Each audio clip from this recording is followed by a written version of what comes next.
समय था जब लोगों के मकान पहले छोटे छोटे बना करते थे। एक वो भी समय था और एक ये समय आ गया है कि लोगों के मकान बड़े बड़े बनते हैं। पहले मकान मिट्टी के बनते थे, क्या कहते थे, मिट्टी के, है ना। अब बनते हैं ईंट मोरम गिट्टी के। वो मकान छोटे होते थे, मकान बहुत कम व्यक्ति होते हैं जिनके मकान बहुत बड़े होते हैं, पर वो रहने वाला व्यक्ति भी बहुत बड़ा होता है। पर ये समय दूसरा है, वो समय दूसरा था जब लोगों के मकान छोटे छोटे होते थे। मकान पहले मिट्टी के बनते थे, मकान के दरवाजे इतने छोटे होते थे कि आया हुआ अतिथि सर झुका करके अंदर आता था और सर झुका करके बाहर जाता था। अब मकानों की लंबाई बढ़ गई, मकान बड़े लंबे चौड़े बनते हैं, मकानों के दरवाजे इतने लंबे हो गए कि आया हुआ अतिथि छाती तान के आता है और छाती तान के जाता है। ये समय है, मकान छोटे छोटे होते थे।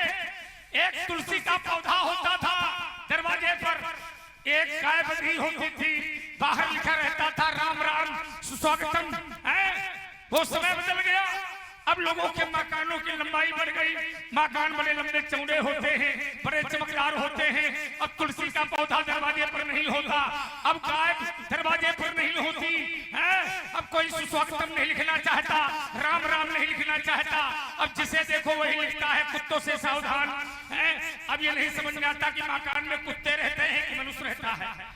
अब ये समझ में नहीं आता है क्योंकि मनुष्य की मनुष्यता धीरे धीरे पशुवत व्यवहार में बदल रही है।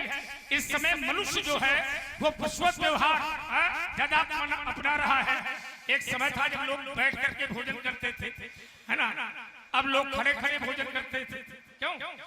अब खड़े खड़े भोजन करते हैं।